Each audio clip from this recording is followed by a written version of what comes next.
Hello, BookTube. Let's look at some mail to round off the week. We have a little bit that we can go through here. Some of it's been opened already, but it might still be of interest to you. We can start off with a couple of periodicals. One is very old and international and very venerable. The other is very local and very small reach. The one that's local and small reach is Smoke Signals in northern Georgia. Big Canoe News, a multi-section full-color newspaper from northern Georgia here in the United States. That you might not think I would be interested in. Those of you who are new to the channel, in addition to being an editor for the online literary journal Open Letters Review, and in addition to being a working reviewer on my own, I'm also the book section editor of a print newspaper, which is mighty rare. That doesn't usually happen anymore. Most print newspapers have an arts section. It's extremely sporadic, especially with circulation numbers as low as ours. And maybe it has 2 book reviews a year, 5 book reviews a year. Certainly not a dedicated section to books. But Big Canoe is different. They have an arts and entertainment section all by its own. But they also have a dedicated book section, which, depending on the sale of ads, which is a fight that I've been waging in print newspapers my whole life, you never know when the ads are going to swallow up your space. If it's a well-domesticated month, then I will get 2 full pages. If it's not, I might get a page and a third, or even just a page. It's still a staggering amount of regular books coverage. And I am the book section editor for Big Canoe News. Once a month, color newspaper in local northern Georgia, although you can subscribe to it anywhere in the world, and they'll mail it to you. Just my usual request, if you're subscribing to a small town newspaper in northern Georgia when you live in California or Rhode Island, if you're subscribing to the paper because of my book section, feel free to let them know that. I'm on very good standings with the folks at Big Canoe, but it never hurts a freelance editor to have votes of confidence as to the popularity of his section. And I have taken one of the 2 available options for such an editor. An editor for such a section can either decide that it's a small paper, it's a local paper, and so all the coverage will be local. So everything we cover in the book section will either be a book written by a Georgia native or about the area. Or, and that's by far the more popular of the 2, or you can decide, no, I don't believe in any such thing as a regional reader, so I'm going to do just ordinary books coverage. And that's what I decided to do, and it has been a blast. Never in my life did I think that in the 21st century a job like this would fall into my lap. They are not easy to find. And that is why I get this paper. And we have, in this section, I was hoping for 2 full pages, but instead I got only 1. And that is 2 book reviews and a book column by me. So the book reviews, we have Emperor of the Sea, and just a lovely set out there. It's just a lovely the way it's done. And then the other one here is Ingenious, about the Benjamin Franklin as a scientist. And then there's a column, just a general books related column. I also wrote a piece about new releases, but that got cut for space, and only the book related column remained. And it was a special request by my editor-in-chief, not least because it features my little dog, which is, that's, fine by me. Apparently she is popular with the paper's readers. They can't get enough of her. Nobody can get enough of my little dog. So it's not as much as I would like. It's just 2 book reviews and a book column. But still, it's under the heading of, I don't know if you made it out there, it's under the heading of books. And it's a whole color page. That's a lot. I believe that's everything. Yeah, everything else in the section got swallowed up this time around by ads, but we can hope for better. Next time, you can always hope for better next time. So that's the little periodical, is Big Canoe News. It comes out once a month. I get a copy, and I'm thinking that we will do another column, another general books related column for next time. Uh, and then the other periodical is far better known. It's the Times Literary Supplement, the TLS, which has, this time around, it had one feature of interest that, I mean, the whole thing interests me, but there was one thing, a book is reviewed here that apparently does not have an English translation. It's a Russian book that doesn't have an English translation. It's by Mikhail Dolbilov, 700 pages long. It's there's a picture from the disastrous Anna Karenina movie. And it's apparently a history of the genesis of the novel Anna Karenina, which the TLS got their hands on a copy, and their reviewer, what was his name?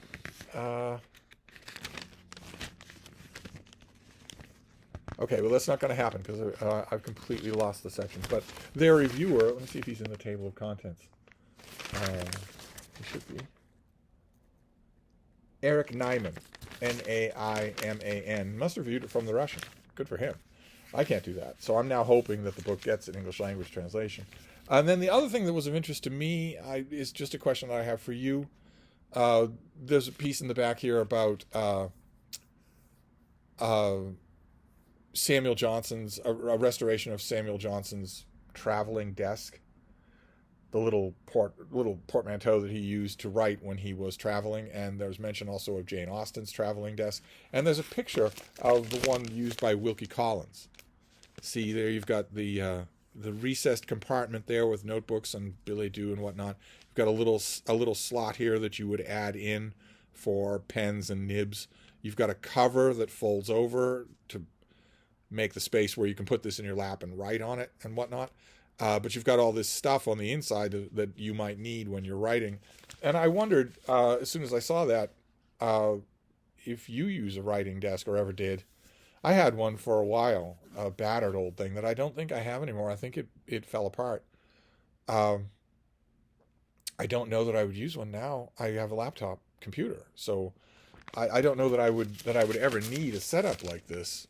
I would travel with my, if I were to travel, I would travel with my laptop and my Kindle. So why would I need this? I guess this is something that doesn't rely on any kind of electric power. There's certainly that to say for it. I wonder if writing desks or portable desks or whatnot are still sold. And maybe some of you know that better than I do. Do any of you use it? I don't think I have one here in the house at all, of the kind that you can open. And I don't know what's commercially available. I don't know if I would use it if I did. But anyway, those are the two periodicals. One is mine and one I've been reading forever. And then we can move on to some of the books. So a lot of these are going to be 2025 releases. Now this is from April 2025. Let's see here. This is by Emily Falk, and it is called What We Value, The Neuroscience of Choice and Change. Get rid of that, the creepy shadow again. There we go. Whether we're deciding on lunch or a career, trying to change our routines or other people's minds, it can feel difficult to make the right choices, ones that feel aligned with the things we care about. Change can feel almost impossible. In this book, award-winning neuroscientist Emily Falk reveals the hidden calculations that shape our daily decisions and how understanding them can help us make more fulfilling, impactful choices in our work, relationship, and lives. This book introduces readers to a brain system that scientists call the value system, where many types of information come together in the often unconscious, near-instant calculation that guides our decisions. So how we make choices, the neuroscience of how we make choices, coming out in what ancients used to refer to as the spring. Then we have something from February of 2025. Do I have a sheet for this? Yes, I do. Good. A novel from February of 2025. This is by Olivia Wolfgang Smith, and it is called Mutual Interest. And the galley copy here has French flaps. Rather a nice thing. It's going to come out as a hardcover for $30. Yeah, for $30. But the review copy is quite nice on its own. Sorry, let's deal with the shadows here. So this is a decadent novel of queer romance and business empire set in Gilded Age New York from the center of for fiction first novel prize long-listed author of Glassworks. Glassworks, I remember. I think we hauled that on this channel. Did any of you read it? This is the story of a trio of queer characters tangled together in business and in life in New York City at the turn of the 20th century. Vivian, a social climbing lesbian who has successfully fled Utica, New York, and will do anything to prevent having to go back. Oscar, a Midwestern middle manager who comes to New York to work in a soap industry. And Squire, a misunderstood son of New York social royalty who founds a rival candle company that inadvertently threatens to take down Oscar's business. Vivian and Oscar marry to preserve their reputations while pursuing their own independence, and in Oscar, Vivian has found a partner she can guide to build the life she wants. Not least because, more interested in men himself, Oscar will leave Vivian to tend to her own romances with women. But Vivian's plans require capital, so the two must pair up with Squire, scion of an old American fortune. Together they found Clancy and Schmidt, a wildly successful manufacturer of soap, perfume, and candles. When Oscar and Squire fall in love, the trio form a new kind of partnership, merging their personal and business lives. Okay, that sounds distinctive, doesn't it? So that comes out February 4th. Historical fiction.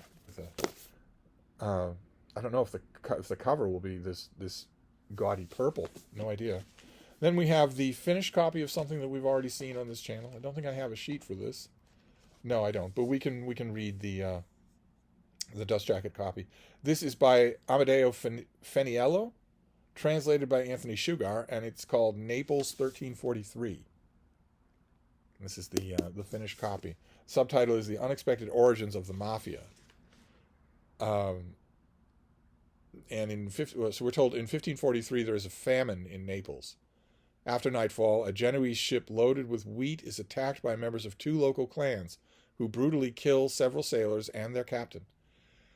The attackers return to the city, greeted by the cheers of their countrymen and the blind eye of the authorities.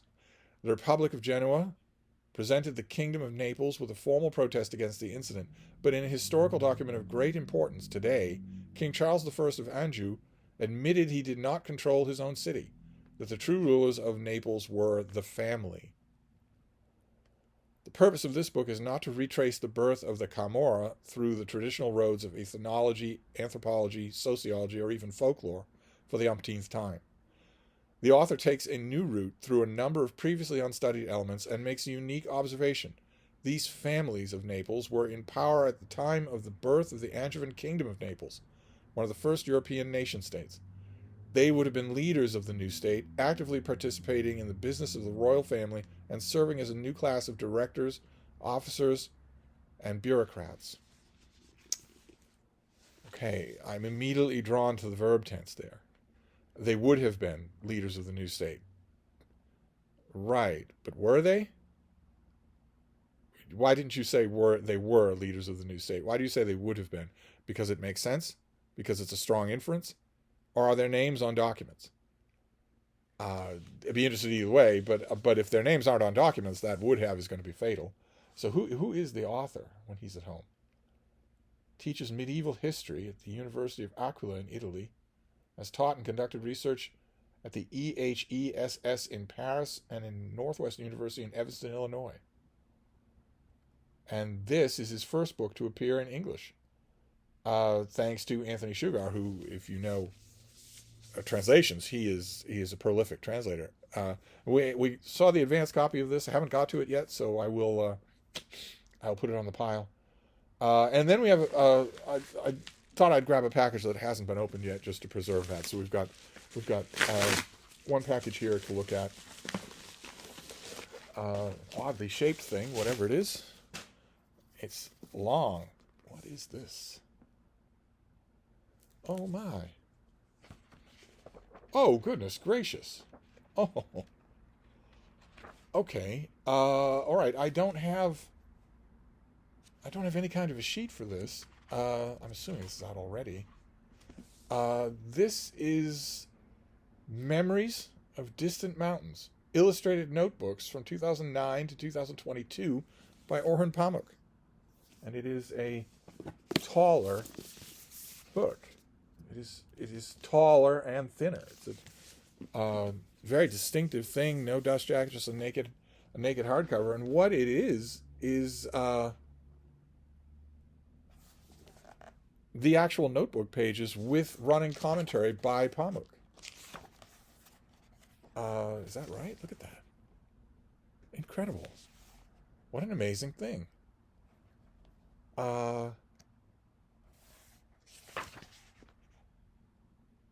So, all right, hang on a second while I see here. If the actual page is translated directly on, yeah, okay. The text on the page is the translation of the pages of the notebook. I first read the Confessions in one sitting during a 10-hour train journey and was transformed. I was thinking of using that line from Rousseau, "A son who quarrels with his mother is always wrong," as the epigraph of part 11 of the novel. It was in the Penguin edition of the Confessions. I'd marked it out, but I left my copy in New York. In the afternoon, about 2 hours ago, I took some photos of Ruya, and she was waiting as she was writing her novel. Then I said, "Now you take some of me. Today is a very special day. I'm about to finish The Red-Haired Woman."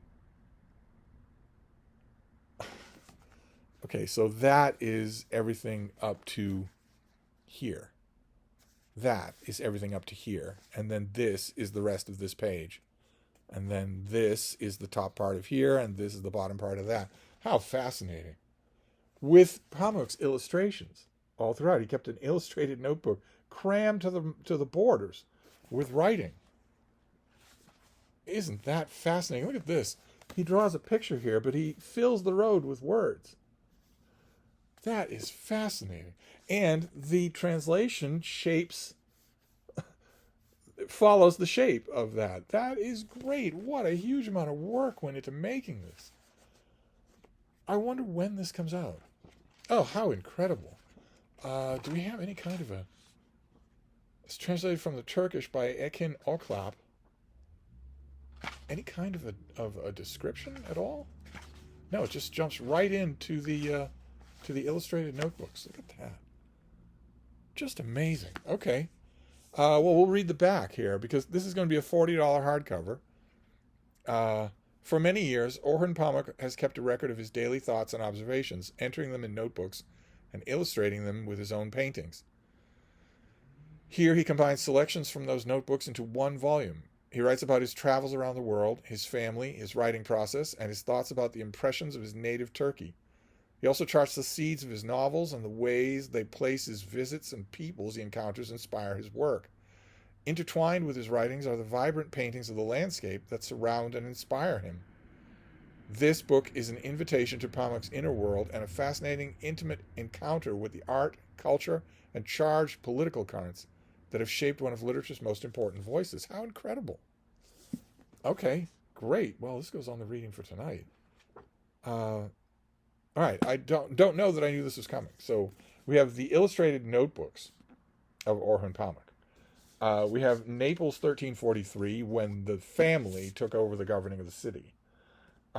We have Mutual Interest by Olivia Wolfgang Smith, who wrote Glasswork. And we have What We Value by Emily Falk, about the neuroscience of making decisions. So there's that, and there's also the Times Literary Supplement and your Big Canoe News for November. And that is it. That is a little bit of mail. I was going to haul over that Big Moon book just to praise it one more time, but I figured it's just a video ago. So that is the mail for today, and we'll catch up on mail next time. Thank you, BookTube.